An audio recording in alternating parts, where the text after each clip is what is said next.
What is up, guys? It's the Sound Alchemist, and I'm joined with the marvelous Mavea. Gershwan! And we're back at it, answering your questions in another episode of For the Greater WAAAGH! This is a video series where we answer the questions left by you, the viewer. If you have a question for us, comment down below. Put question in front of your question, because we have that type of relationship now. And we answer those first. That is what Marcel Goussard did. He asks, how would you prepare yourself for a Tyranid invasion on Earth? How do you think you can survive in such an, or how long do you think you can survive in such a situation, invasion? Not a long time. Tyranids are devastating. They're notorious for eating flesh. Biomass, to be honest. And what are we?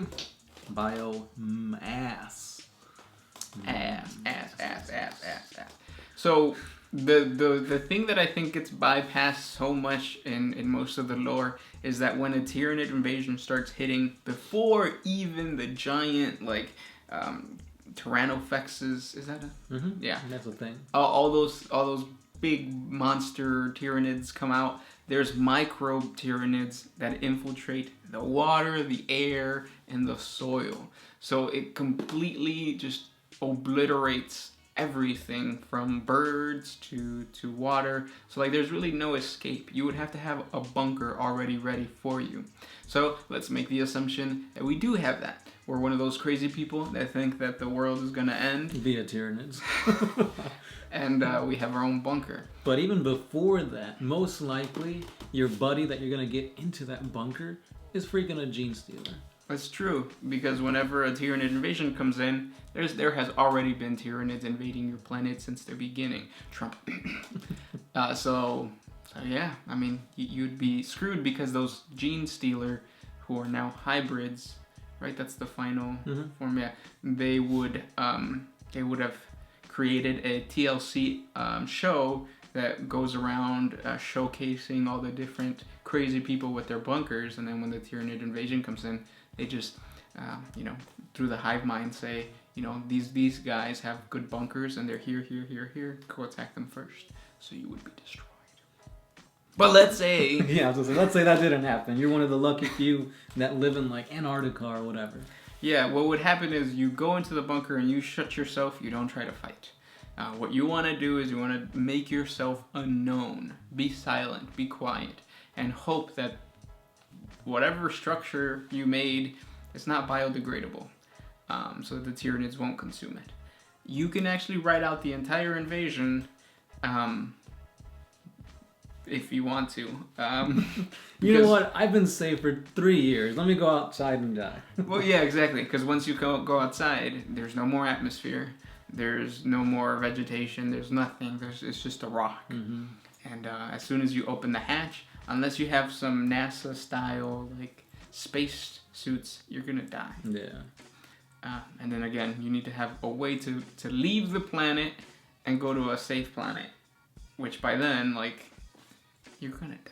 Just die. So how long can you live? You can live very long as you prepare. Is it worth it? No. We're here for the good time, not for the long time. I don't know that song, but it sounds good. Next question. Lord Saxon. Could Battlestar Galactica be set in Warhammer 40K? I'm thinking about how human colonists have to escape from the rebellious machines. Age of Strife, possibly? Possibly. No, there's no demonicness going on, though. I've never seen Battlestar Galactica, or was it Stargate SG-1 or something like that? Or Star Trek. I've seen a little bit of Star Trek. I've seen a little bit of Harry Potter. I recently binged the whole Harry Potter a couple months back. It's alright. Yeah. I feel like there's way more hype to it than what it actually is. A Bug's Life, though. A Bug's Life, dude. Ants Canada. So yeah, Ants Canada could exist in 40K, if that's your question. Next question comes from Condor DCS. How would the Zerg swarm from StarCraft last against the Tyranids? That's a pretty good question. I don't know too much about the Zerg. I think there's a video already created by another YouTuber that has that, so check them out. I just don't have enough knowledge on the Zerg. I know they look cool, so based on the rule of cool, they do alright. And they're based off of the Tyranids. Because GW didn't give him the license. Anyways. Ruva Michael. Why do orcs love to roleplay as pirates? They don't like to roleplay as pirates. They are pirates. The definition of a pirate is somebody that has been sanctioned by their government to go out and raid, loot, and say "arr." And orcs just naturally roll their R's. They're like the Hispanics of the 40K universe. You know, I'm not gonna say that. Gaskell, Mag, or Sraka. What was the question? Oh, why do they like to roleplay as pirates? And then they like to dress like pirates because it's snazzy. It is. There you go. Everybody knows that pirate theme anything makes you loot better. And blue also makes you loot better. No, it makes you lucky. Anyways. D406. Before the Emperor revealed himself to humanity and began the reunification wars in ancient Terra, it is said that he secretly guided humanity by disguising himself as prominent, charismatic leaders. My question are, what type of leadership roles did he usually take? Was he a general, a philosopher, a scientific visionary, an innovator, or perhaps all of them? Based on his Imperial truth, I believe he would have been Neil deGrasse Tyson. But like even before that, who would it be? Bill Nye? Can he be two people at the same time? Yeah. He's like Batman. You've never seen Bill Nye. Well, yeah, you have. In the same room. That's true. Yeah. So in history, he would be like Galileo. He would be Alexander the Great. The only thing that like confuses me is like if he was a prominent figure. Yeah, he's my pointer finger. If he was a prominent figure, like how do you expect them dying? Like Genghis Khan, if he was Genghis Khan, you know, obviously there's things that like he died off. Like, did the emperor die and reincarnate? Was that like a figure? Like he used somebody else as an impersonator and did that, or like? I actually don't think that he came into life with like Genghis Khan or Alexander the Great, because those were people who fought against other people. And I don't think the emperor wanted that. The emperor always wanted humanity unity. And progress. So he was like a librarian in the, or he was like Plato, you know, whispering into the ears of the youth. The youths. Yeah. Next question. This one comes from Zonic Nexus. Do orcs find chaos forces a lot more fun to fight? I think so. I do too. You can call them the spiky boys. There's a lot of campaigns or little snippet stories of orcs going into the warp just to have fun, seeing the warp heads and the weird boys. Their heads explode and like a bunch of chaos things coming out of them. And they love to fight those things. Next one. T3HFUNT. Can dreadnoughts use psyker abilities? Yeah. Especially if you're part of the Blood Angels, you have HQs that are librarian dreadnoughts. They have wings. Yeah, ethereal wings that they fly upon. Like a bee. Mm-hmm. Like that guy From A Bug's Life. Which one? He was a caterpillar and then he like went into the chrysalis. Oh, At the end yeah. of the movie, he had like tiny wings. Yep, exactly like Bug's Life.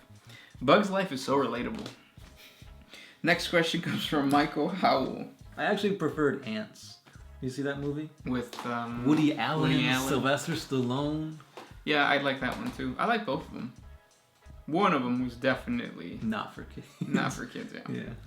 Yeah. Next question comes from Michael Howell.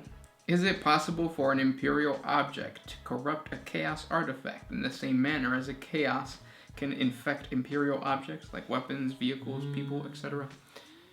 No. I haven't really heard about it. Because when an Imperial object is not corrupted, it's just an object. And then when Chaos enters it, like, something that doesn't exist can't corrupt something that's Chaos. Now, can a saint banish the demon from that object? Yeah, I think so. I mean, you can have holy objects. Yeah, you can sprinkle some holy water on it. Salt Bay. Or you could even do it so, like, let's say the Farsight sword. That's probably chaotic. It can probably be banished, or the demon or the bad part could be banished by maybe some psyker, and then what's left is just the powers. Kind of like in Rick and Morty, when the devil opens up a shop in town and he sells cursed items, and then Rick starts removing the curses with science. It's exactly like that. Next question. Alexander Thomas. How can the Orcs substitute their needs for navigators and astropaths? I mean, they don't want to. They like the thrill of not knowing where they're going to go. They just want to go on the rock, go into the warp, and come out and see where they end up. Next question comes from B. Can chaos corrupt chaos? There is ever occurring battles between like Khorne and Tzeentch, Khorne and Slaanesh, Khorne and Nurgle. So yeah. But like, because the way I'm thinking of this is, can like a Plague Marine be corrupted by Tzeentch and become like a Tzeentch Marine thing? I don't think he'll become I think this happens with sorcerers. I don't think it happens with like Plague Bearers or Noise Marines. I think it happens with like sorcerers who like initially start off, blood for the blood god or whatever. They want to summon a greater demon, and then Tzeentch corrupts them or sees their potential and corrupts them so that he becomes their followers. I see what you mean. I think of that trailer for Total War with the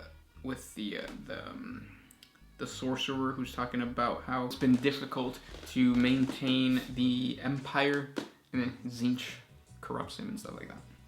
Last question. Ghost Lyle. What would happen if Kroot were part of the Imperium? They wouldn't be allowed to eat humans? Yeah. But I don't see what traits they would want to get from humans unless they want to get like psychic traits. Right, and I don't see what humans would want from Kroot other than just like... They use them as like fodder. But then that's what the Imperial Guard are for too, right? Mm-hmm. Maybe in a desperate attempt. Maybe they could act as spies. Word. Like the Imperium wants them to infiltrate the Tau and find out more about the Tau. So that could be a possibility. Yeah, I mean, Kroot in general, they're used as mercenaries, so yeah, why not spies? ¿Por qué no? I know Inquisitors and Rogue Traders use Kroot mercenaries for the purpose of like they know the area better. Think of like natives. They're just like natives who can guide them through the sector. But yeah, those were the questions for today. If you guys have more questions for us, comment down below. We also have a Patreon where you can support us by donating $1 a month. It helps us create more videos for you guys. We're trying to buy a Lamborghini. Beep, beep. As long as the machine spirit allows us to. Yeah, but it's probably going to get corrupted by like some demon. And let's just say we're going to need to do a lot of exercising. Exercising the demon or exercising because the Lambo won't work? Both. Thank you for those questions, guys, and talk to you tomorrow. This is the Sound Alchemist here with Gershwan! And we are out of here.